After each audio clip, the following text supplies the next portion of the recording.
ॐ भूर्भुवः स्वः तत्सवितुर्वरेण्यं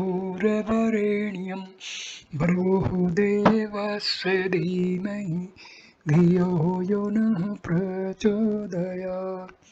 ॐ शान्ति शान्ति शान्तिः. Namaste my dear friends, this is video number 2 on Sarasvati Upanishad. This video starts with Devta Prarthana, prayer for invoking the goddess. The sages now sing hymns in praises of goddess Sarasvati in order to invoke her blessings.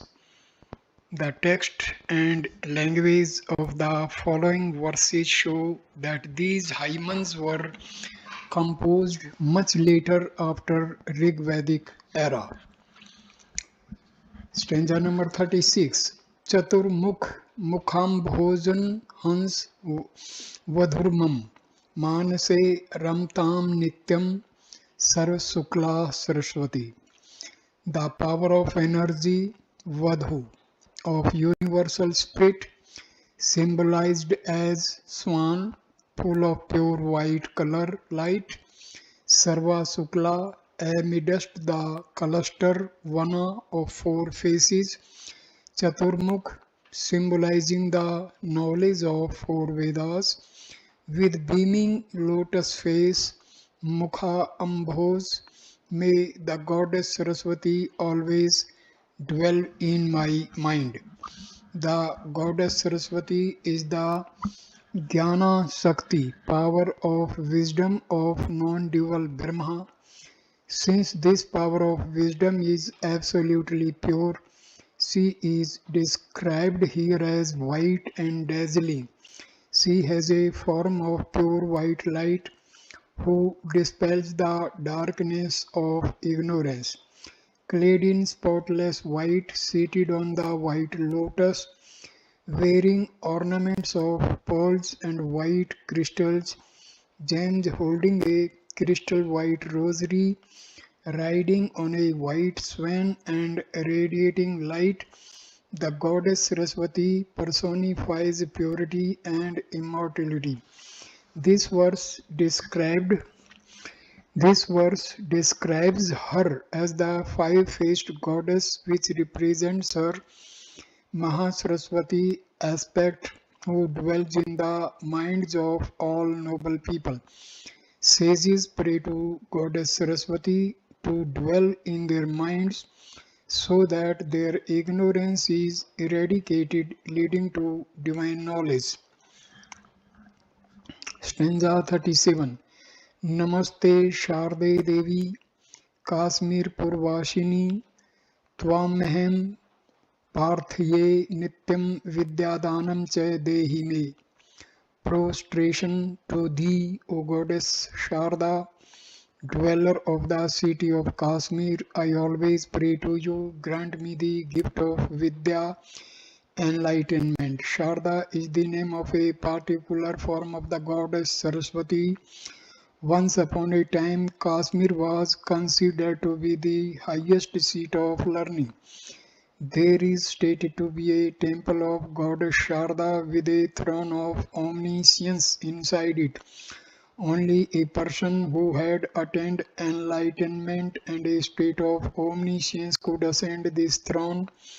Vidya is that which brings about illumination of the soul. This inner illumination or enlightenment grants freedom to the soul. Thus it is said, Sa Vidya Ya Vimuktaye. Vidya is that which liberates.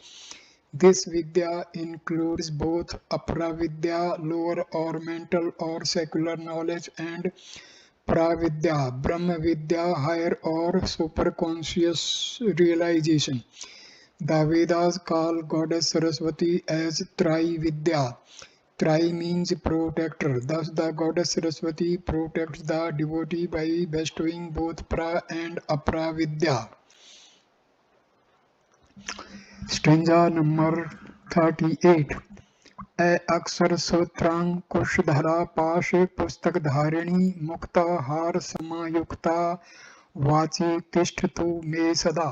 O goddess, holding in thy hands the string of beads, symbols of mystical knowledge, the god, symbol of stimulating noble thoughts, the nose, symbol of control over mind, the book, symbol of secular knowledge, wearing the necklace of pearls, symbol of purity, thou ever dwell in my speech. The goddess Sarasvati is the personification of all knowledge like art, science, music, poetry, etc. She has been depicted here as holding Akshutra, Mala or Rosary, Ankusha, Gold, Pasha, Nose and Pustaka book in her forearms. Her forearms symbolizes her sovereign power over the creation. The rosary symbolizes spiritual or mystical science acquired through spiritual practices like meditation, japa, etc. The book symbolizes secular knowledge or material science. She holds a rosary in the right hand and a book in the left hand, which symbolizes that spiritual knowledge is superior to secular knowledge. The god symbolizes that the goddess is the awakener of noble thoughts in the minds of the devotee. She sets the mind of the devotee free from animal instincts and thus helps in mind restraint. The nose symbolizes the control which she exercises over the mind and the vital forces for the evolution of the soul. Stanza 39. Kambo Kanti Sutta Sutramoshti Sarvabharbhusita Mahasaraswati Devi Jinghagre Sanniveshatam. The neck, Kantha like a conch, Kambu with 3 marks on the shell-like neck, indicative of good fortune. Thy beautiful deep red tamra lips, Oshti, thou adorned with all kinds of jewels, O great goddess Saraswati, thus reside on the tip of my tongue. In this hymn, Saraswati is invoked as the goddess of fortune who bestows upon the devotee goodness, purity, holiness, and perfection. The sages plead the goddess to dwell on the tongue tip because it is responsible for the harsh or polite speech, which is the main cause of bringing rapture or disrepute to a person. This is a prayer to the goddess to bless everyone with truthful and polite speech because it is through sacred words that a person earns great merits and good fortune. या श्रद्धा धारणा मेधा वाग्देवी विधि वल्लभा भक्त जीवा गर्षदना समाधि गुणदायिनी. This is stanza number 40. O goddess of speech, beloved of Brahma, thou best of faith, con- concin- concentration and intelligence, understanding. Thy home is the tongue tip of a devout soul. Thou bestow virtues like mount, restraint, etc. The goddess of speech, being the creative consciousness of non-dual Brahma, exists in the form of creative sound. Because of her, this entire universe comes into the manifested form of Hiranyagarbha, Brahma. In this act of creation, she supports Lord Brahma and thus she has been described as the beloved of the Lord Brahma, that devout soul who seeks only the truth by giving up ego and falsehood. The goddess resides in his mind and speech, bestowing virtues like faith, firmness, intelligence, etc. His words are the gems of truth. Worship of the goddess sharpens the mental and intellectual faculties of the devotee and grants clear understanding. Clarity and purity in the thought and speech is the first sign of her blessing. Stanza number 41. Namami Yamini Nath Lekham Alankrit Kuntalam Bhavani Bhavasantan Nirvan Sudhadim. Obeisance to thee, O Bhavani, thy hair locks Kuntala are decorated with the crescent moon Lekha of Lord Shankara. The master of sense is Yamini Nath. Thou art the stream of nectar Sudha Nadi that destroys the afflictions of the world. Stanza 42. Ye kavitvam niratangtakam bhukti muchi cha vachati so abhyarchayanam tashalokya nityam stoti sarasvati. Whosoever desires faultless poetic skill, bliss of truth existence, bhukti bliss of savikalpa state and liberation, mukti immortality of nirvikalpa state, he should regularly worship by glorifying the goddess Sarasvati with these 10 verses. Constant prayer to Goddess Saraswati with the above 10 verses purifies the mind and the intellect. One becomes established in the truth, and whatever words one utters become poetry to the world. He experiences the bliss of Savikalpa state, Bhukti, and immortality of Nirvikalpa state, Mukti. One attains the supreme felicity of eternal life. In this aspect, Saraswati is the goddess of supreme felicity. Stanza 43. Tassaivam Satovato Nityam Sambharcha Saraswatim Bhakti Shraddha Abhiyuktasya Shanmasat Pratyato Bhavet. He who thus constantly extols and worships the goddess Saraswati, to him who is endowed with faith and devotion, proof direct knowledge comes within 6 months. Those aspirants who give up vain pursuit of wealth and fame and regularly worship the goddess Saraswati, seeking only the truth, attain the grace of the goddess within 6 months. The goddess bestows upon them peace of the soul and reveals the true nature of Brahma. This direct knowledge of truth is the ultimate proof of eternal life. Stanza number 44. Tatah parvartate vani savichaya lalit aksara gad padday atamkai sabdair परमे विविक्षते अश्रुते बुध्यते ग्रंथः प्राय सारस्वतः कवि. From him issues forth Saraswati spontaneously, elegant words, prose and poetry comprising sounds of unfathomable import not mentioned explicitly. The poet whose deity is the goddess Saraswati naturally comprehends the unheard text. Another name of goddess Saraswati is Pratibha Shakti, intuitive power, who bestows the power to know the secret knowledge. A poet who understands the secret of the goddess Saraswati comes to know of those texts which he has never heard of during his lifetime. These texts reside in the ether of causal space and are normally referred to as Akshalipi, etheric text. With the benediction of the goddess Saraswati, he derives the secret knowledge, which is the source of all mystical knowledge. He thus attains a status of omniscience. He alone is a true poet who has this mystical knowledge.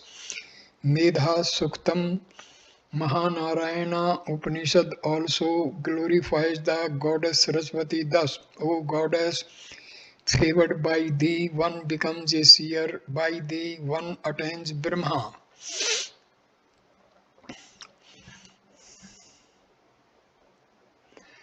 Purusha and Prakriti. The dual aspect of goddess.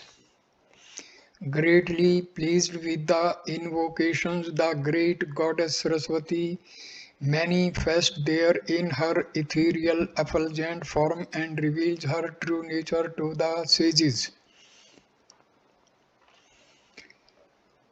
Stanza number 45.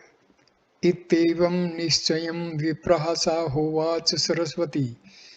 Pleased with the invocations of the sages, the goddess Saraswati spoke, revealed the knowledge of self thus. Stanza 46. Atam vidya maya labda brahman eva sanatani brahmtvam me sada nityam satchidanand rupatah.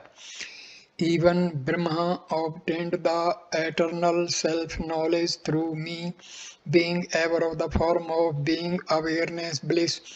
I am the eternal principle of Brahma. Stanza number 47.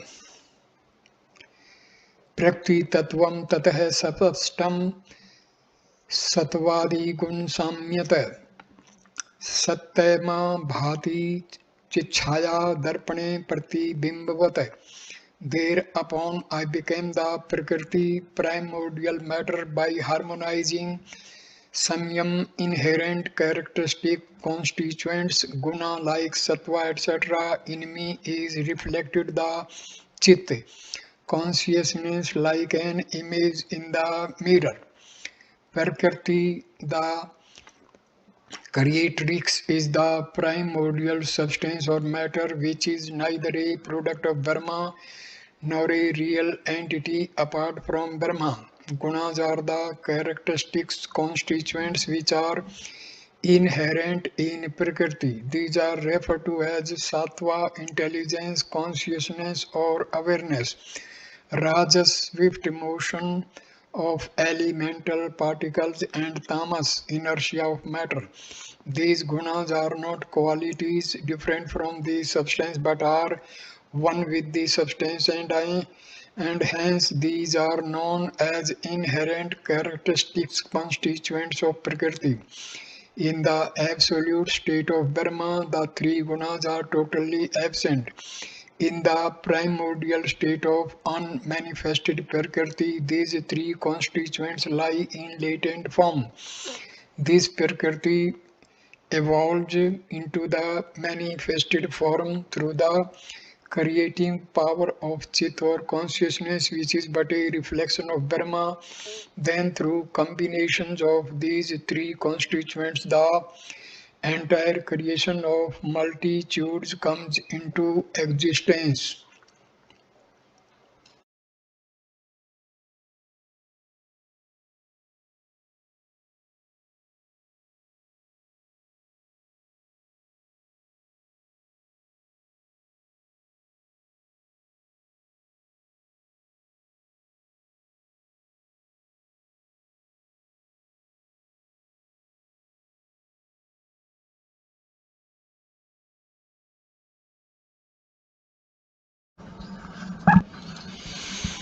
Creation of multitudes comes into existence. Stanza number 48. Ten चित प्रतिबिंबेन त्रिविधा भाति सा पुनः प्रकृते विच्छिन्नतया पुरुषोत्तम पुनश्चम में. Though that reflection of Chit Prakriti shines threefold again and again, separate from Prakriti, I am also the Purusha. Prakriti is said to be threefold, which gross, definite or objective form, subtle, imperceptible or subjective form, and causal transcendental form of consciousness corresponding to three gunas of tamas, rajas and sattva. Purusha is said to be super-causal because it is beyond Prakriti. The next three verses describe the appearance of Maya and Isvara in non-dual Brahma.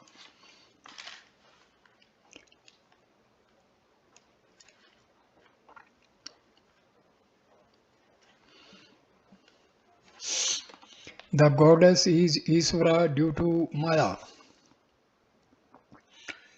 Brahma is beginningless and endless, Anadi, Anantam, and hence known as eternal. The next three verses describe the relationship between Maya and Isvara. Maya is the process of becoming, which is a conscious process. However, Maya derives its sentience from Brahma. In association with this Maya Shakti, Brahma appears as Isvara. It is Isvara who guides and controls Maya in the entire creative process. The goddess, who is the eternal principle of Brahma, appears as Isvara due to the effect of the Maya. Stanza 49. शुद्ध सत्व प्रधानायाम मायायाम बिंबितो ह्युज्य है सत्व प्रधाना प्रकृति मायति प्रतिपाद्यते in the maya which is predominated by pure sattva consciousness is reflected the eternal unborn sattva dominated prakriti itself is known as maya. When there is predominance of sattva, pure consciousness among the characteristics constituents of the Prakriti, it is called Maya. Maya is the process of becoming in which all matter, energy and sound exist in an undifferentiated or avyakta state. The whole of creation lies in Maya in a seed state during cosmic dissolution. This Maya is the material cause of the universe. However, this process of becoming needs some efficient cause to will and to control the creation. The next two verses mention that Isvara, who is the reflection of Brahma in Maya, is the inner controller of the process of becoming. He is efficient cause of the creation. Stanza number 50. Sa Maya Savvashopadhi सर्वज्ञ से ईश्वरस्य हि वश्यमायतौ मेक्त्वं सर्वज्ञत्वं च तस्य तु.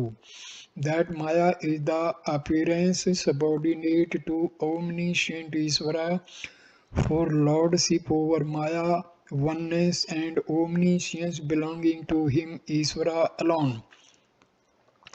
Svetavsara Upanishad says no Maya as Prakriti and Brahma associated with Maya as the great Isvara. This Maya is the causal body of Isvara and under his control.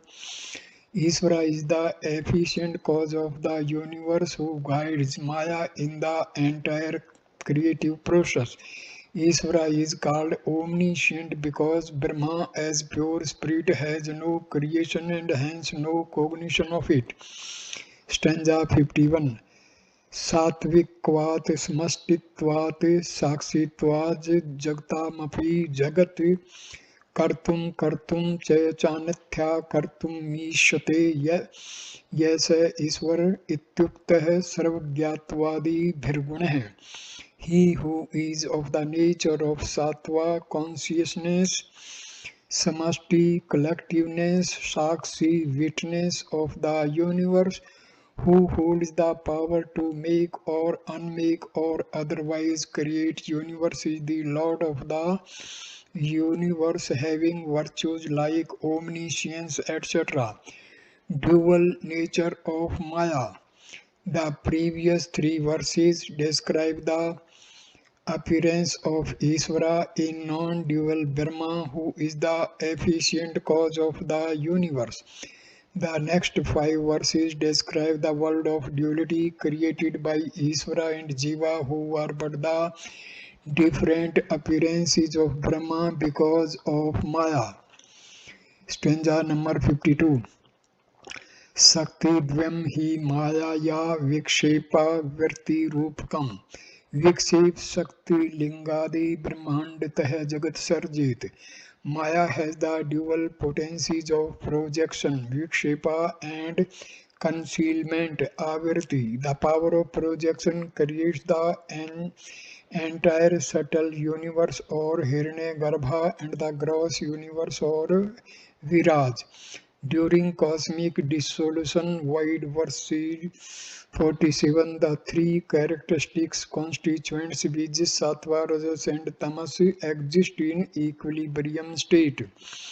Because of reflection of Brahma in this equilibrium state,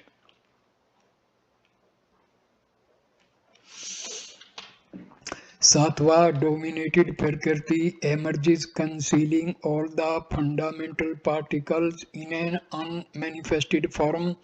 Void verse 49. The willpower of Isvara starts the action of Vikshepa Shakti. This is Rajas dominated Prakriti where space and time emerge because of the fast motion of fundamental particles under the force of projecting power. Vikshepa Shakti. This movement generates strong and weak nuclear forces which creates gross and subtle worlds through various combinations. In Vedanta, the projecting power is said to be preceded by the veiling power. However, here it has been described in the reverse order. The next verse shows the effect of veiling power under the influence of tamas or inertia. This power veils the non-dual reality and creates clear distinction between the seer and the seen and Brahma and the universe. Stanza number 53. Antar दिग्दृश्ययो भेदं बहिश्च ब्रह्म स्वर्गयोः आवर्णो ते प्राह शक्ति सा संसारस्य कारणम्. The other, apra, veiling power which differentiates bheda internally, antah, between the seer and the seen, drik drishya, and externally between Brahma and the universe. Brahma Sragayo is the cause of the universe. According to Vedanta philosophy, Brahma is everything. Sarvam khalu idam Brahma. For a Brahmagyani, there is no real creation of the universe. Brahma alone appears as the manifold phenomenal universe because of Maya. The veiling power of Maya conceals the real non-dual Brahma and then presents an appearance of the objective universe through projecting power. This is the fundamental difference between the Vedanta philosophy and the philosophy of followers of Sankhya, Yoga, Vaisesika, Buddhism, etc., who believe in the multiplicity of the creation. Because of Maya, the witness self, Brahma, becomes conscious of the cosmic causal body and identifies himself with the totality of the souls. In this causal state, he is called Isvara, the indwelling spirit. He guides Maya from within in the manifestation of the subtle cosmic body, Hiranyagarbha, and subsequently in the manifestation of the gross cosmic body, Viraj. Thus, at the objective plane, externally, this universe appears to be real and independent of Brahma. At the subjective plane, internally, this Maya creates a differentiation of the seer from the seen in the mind, because of which the soul identifies itself with the subtle body, giving rise to individuality to the souls. The next verse describes the superimposition of Jiva on the witness self, who considers itself as the doer or enjoyer in association with the gross body, and thus thinks itself under bondage and undergoing transmigration. Stanza 54. Sakshinah purto bhatam lingam dehen sanyuktam chitichhaya samavesad jiva syat vyavaharikah. The subtle body lingam appearing in close proximity Purtaha with the witness consciousness Sakshinah becomes empirical embodied self Jiva by associating Sanyuktam itself with the gross body Deha on account of superimposition of reflection of the Chit consciousness.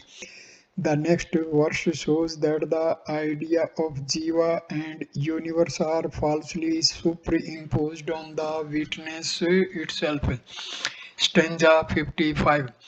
Asay jivatvama propat sakshine यवभाषते आवर्तौ सो तो विनिष्टायां भेदे भाते पयाति ततः तथा सर्ग ब्रह्मण्योश्च भेदवां वर्ते तिष्ठति superimposition of jivahood an atom on atom appears even in the witness consciousness. This differentiation of appearance of the jiva in Atma also ceases once wailing power is destroyed.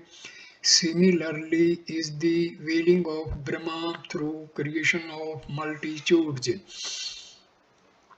Stanza 56 and 57.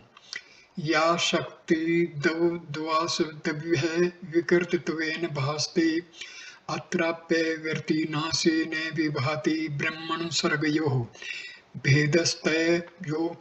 भेदस्तयो विकारः स्यात् सर्गेण ब्राह्मणे कंचितः Brahman appears mutable, Brahma appears mutable because of subservience to the creative power Shakti. Here again the difference between Brahma and the universe disappears once the wailing power is destroyed.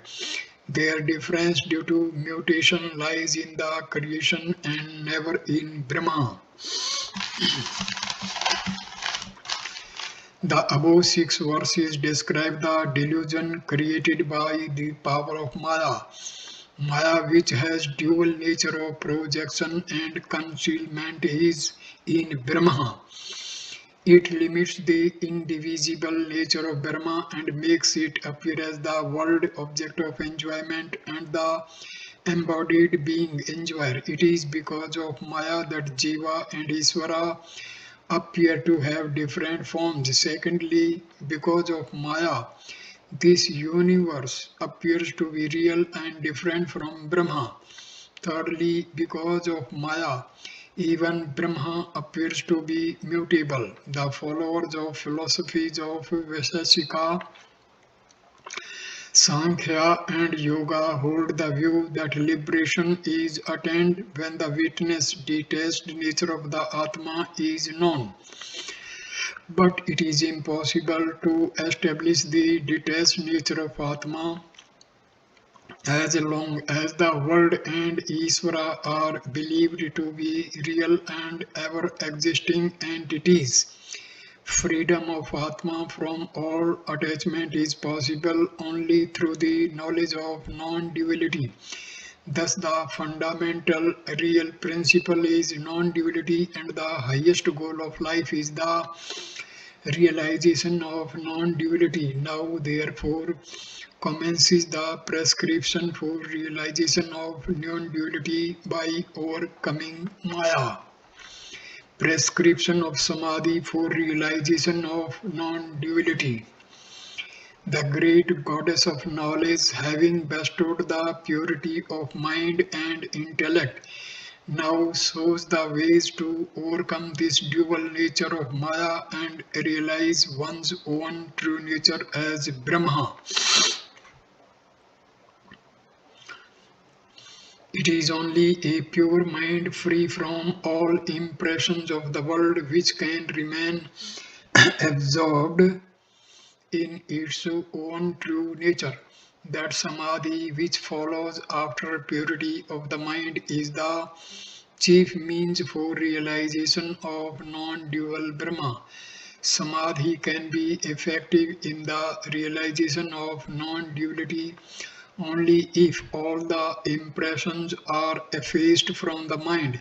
Therefore follows the prescription of effacement of all worldly impressions associated with name and form. Stanza 58.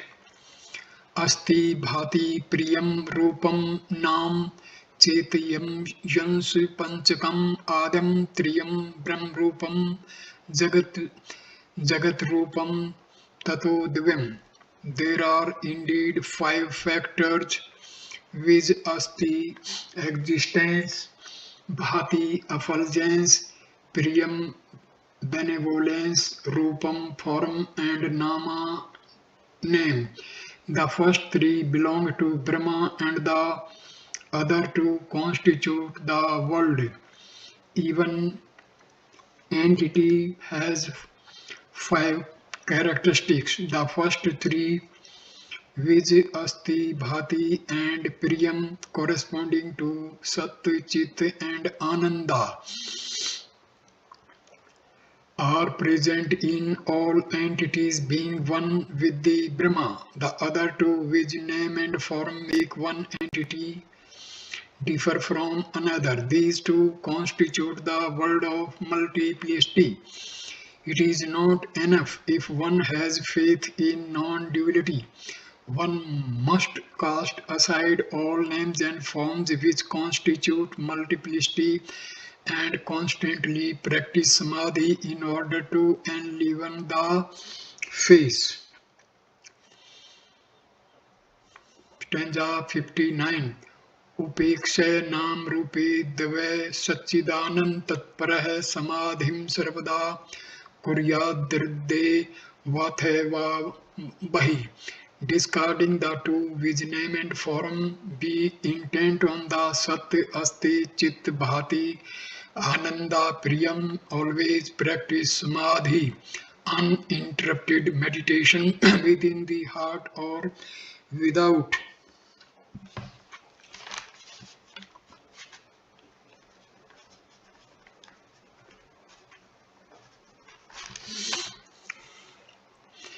Shruti, like that Atma is not this, neti, negate all names and forms. This state of negation does not imply nothingness or void, but refers to a state of witness or Atma. This negation of all names and forms through yoga, samadhi in the heart, or intellectual discrimination of the self from non-self leads to a state of witness whose nature is sat, chit, and ananda. One should constantly practice meditation on these three permanent aspects of Brahma. This type of samadhi is called Bheda Samadhi, since here names and forms are rejected and the idea of Asat Bhati Priyam is assimilated. The next 6 verses describe the two types of samadhi, which is Savikalpa and Nirvikalpa, that should be practiced by the seekers of truth of non-duality. Savikalpa is again described here as twofold.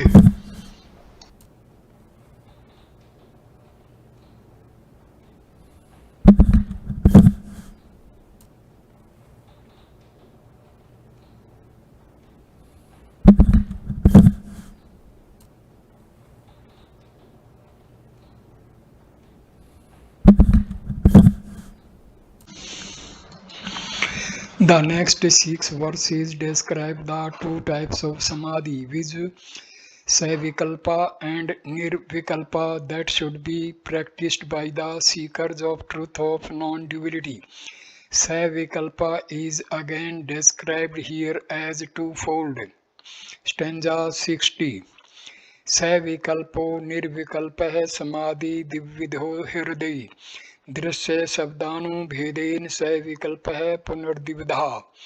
Savikalpa with attributes and Nirvikalpa without attributes are the two types of samadhi practiced in the heart. That Savikalpa is again twofold.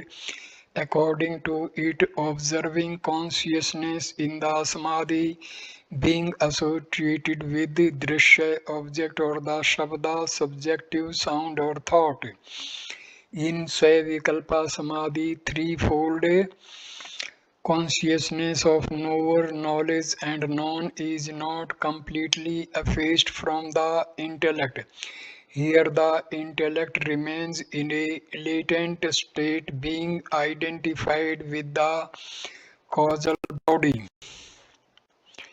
This Savikalpa is an initial state of samadhi which becomes mature in the Nirvikalpa Samadhi. In Nirvikalpa Samadhi, the threefold consciousness of knower, knowledge, and known is completely eliminated and the function of the intellect ceases completely. Here the mind becomes one with the supracausal body. In Savikalpa Samadhi, diversifying faculties of the intellect becomes inoperative by realizing the witness self subject as different from the seen object. Here the witness of self is perceived as pervading all objects. Alternatively, the illumined intellect can negate all superimpositions on the self in the realm of pure consciousness and remain detached from all the attributes. This samadhi is always associated with the luminous discriminative ideas like I am detached, etc., which is of the nature of illumined thoughts. These pure and luminous thoughts originate from the subtle Pashanti and superfine grade para of a sound is Shabda. Stanza 61. Kamadya chitagga drishya sakshi tven chetanam ध्याये दृश्य अनुविद्यो यम समाधि से विकल्प है. Desires are kamadhya are objects that belong to the mind. Chitagga, practice of meditation on consciousness as their witness. Tat sakshitvena is savikalpa samadhi conforming anuvid to the object. In this type of savikalpa, as these desires are the objects of intellect, becomes passive to an desire. All desires, as these desires are the objects of the mind. It is the mind that hankers after the objects of desire and not the consciousness. When the soul enters into the increasing depth of consciousness in the heart through extreme dispassion, it goes beyond the desire mind. The soul then becomes a witness of all the desires of the mind. Here all the desires are considered as objects different from the true nature of the being. Stanza number 62. Asangah Satchidanandah Swaprabho Dvait Varjit Asmit Shabd Vidvo Yam Samadhi Savikalpah. This is stanza number 62. I am free from worldly desires. I am of the nature of being, awareness, bliss. I am self-effulgent. I am bereft of duality, etc. is the discipline of Savikalpa Samadhi conforming to subjective sound. In this type of samadhi, the intellect becomes passive to the sense perception by the power of discriminative knowledge. When the soul recedes into the increasing depth of the heart, it hears the subjective sound through suprasensory faculties. The soul then gets immersed in this suprafine grade of sound and derives bliss, being free from the limitations of the thought mind. Here the sadhaka enters into the samadhi through the efficacy of the sharp discriminative knowledge and identifies himself with the subject or pure consciousness. This plane of pure consciousness unfolds the infinite wisdom of prajna. Stanza number 63. Sva सब अनुभूति रस वेश शब्द उपेक्षितु निर्विकल्प समाधि शानित्वात् स्थिति दीपवतः. But to by becoming indifferent upekshaya to objects and sounds on account of complete absorption avesha in the bliss rasa of realization of the self sava anubhuti, the mind remains sayat steady in nirvikalpa samadhi like unflickering flame of a lamp deepavat in windless place nivat sitata. When the mind gives up all the ideas of object and subject, it enters into nirvikalpa state on account of the complete absorption in the bliss of the self. Nirvikalpa samadhi is the culmination of constant practice of savikalpa samadhi. The Bhagavad Gita also compares the mind of such a yogi who constantly practices samadhi with the unflickering flame of a lamp in a windless spot. This samadhi is the result of extreme dispassion, vairagya, and sharp discrimination, viveka. Stanza number 64. Hriday va bahye deso api yasmin kasmichay vastuni samadhiradhe sanmatra annarup prakriti. Like Savikalpa Samadhi within the heart, twofold Savikalpa Samadhi can also be practiced with the help of any external object by separating discriminating name and form from the pure being. Yoga philosophy prescribes samadhi within the heart through an eightfold discipline. Ashtanga Yoga, while Sankhya knowledge philosophy emphasizes discrimination of Purusha, the pure being, from Prakriti for attainment of a state beyond mind. The Upanishads have delineated many vidyas for meditation. Just as a yogi attains sahaja natural samadhi by placing the prana in the Susmana Nadi, similarly, a jnani lives in samadhi by practicing concentration on the Sat Chit Ananda aspect of an entity. He perceives only the real substance of an entity and not its name and form. Both the paths lead to the same goal of an illumined state of mind. Stanza number 65. सतबुद्धि भावो रसस्वादात् तृतीयः पुरोवन्मतः एतैः स्मादिभिः सडिभिन्येत कालं निरन्तरम्. The aforesaid third nirvikalpa or thoughtless state is attained when mind becomes extinct. Satabdha, because of experience of supreme bliss. One should constantly spend nyayat, the time, in these 6 types of samadhis for attaining liberation. Superconscious state of nirvikalpa samadhi is attained by constantly seeing all in the self and the self in all. The mind of a jnani merges in the self and ultimately realizes that everything is self. Patanjali Yoga aphorism also emphasizes the constant practice for restraint of the mind. The goal of the individual soul is freedom from the slavery of the mind and its thoughts. This Upanishad recommends 6 types of samadhi for this end. When the meditation on the attributeless self is matured, it leads to Savikalpa Samadhi, which in turn culminates in Nirvikalpa Samadhi of no mind, Nirodha state. In this state, all interest in sense objects is completely erased from the mind and it merges with the self alone. The mind being bereft of all desire attains liberation, realization of the Supreme Self. Stanza number 66. देह अभिमाने गलिते विज्ञाते परमात्मनि यत्र तत्र मनो तत्र तत्र परामर्तम.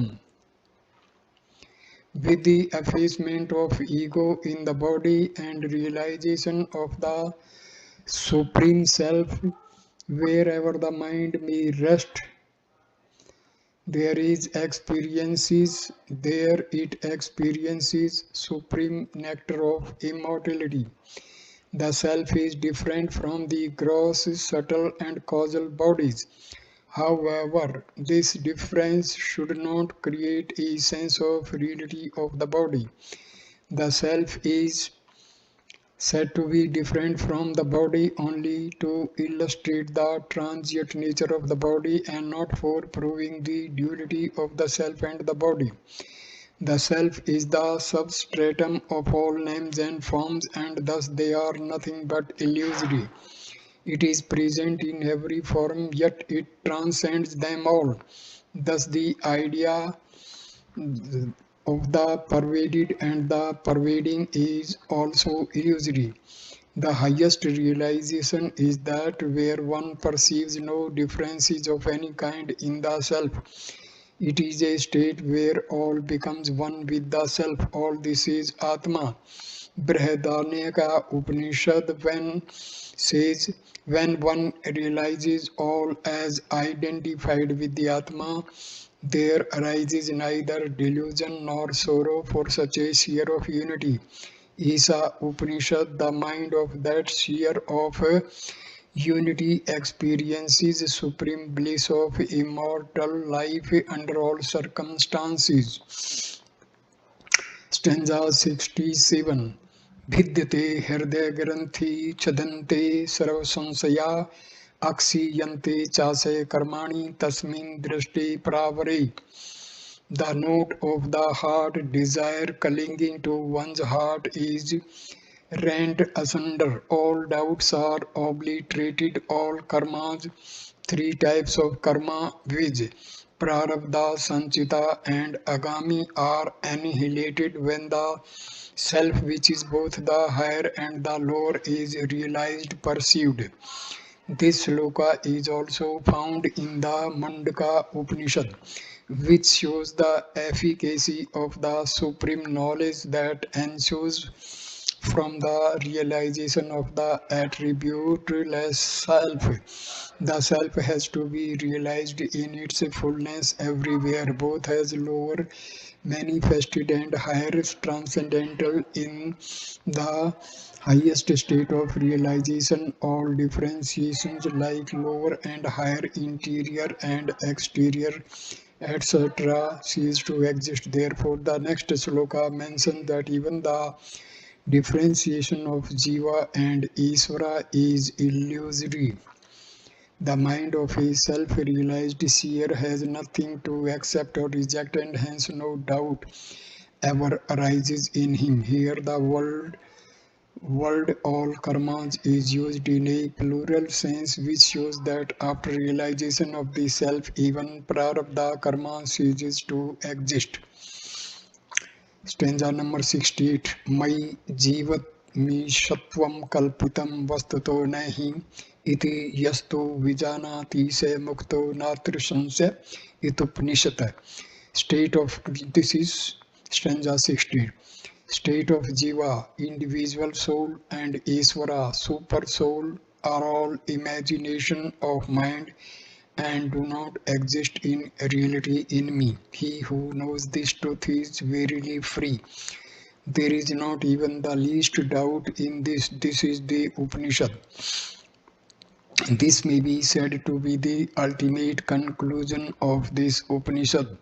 Having revealed the power of omniscience of Ishvara and the nature of Maya, the great goddess finally refutes any differentiation of Ishvara and Jiva in non-dual Brahma. The Shruti Taittiriya Upanishad also says that he is fear-stricken who makes the slightest distinction between the Jivatma individual self and the Paramatma supreme self.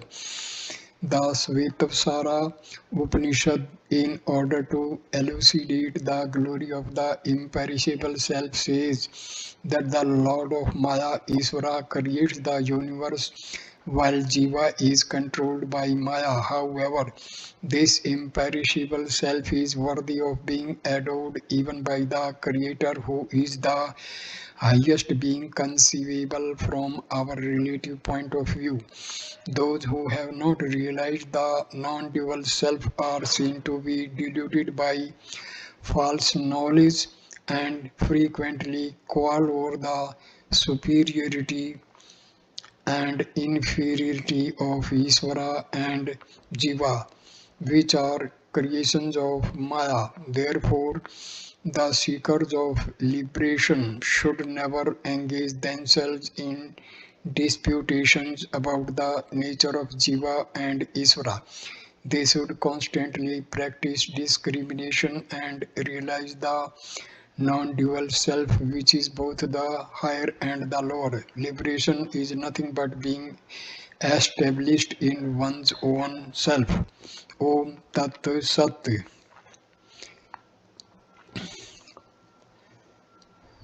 So this way, this Upanishad is completed. Along with this video number 2 on Sarasvati Upanishad is also completed. Thank you for watching this video. Namaskar, my dear friends. Thank you. Namaskar.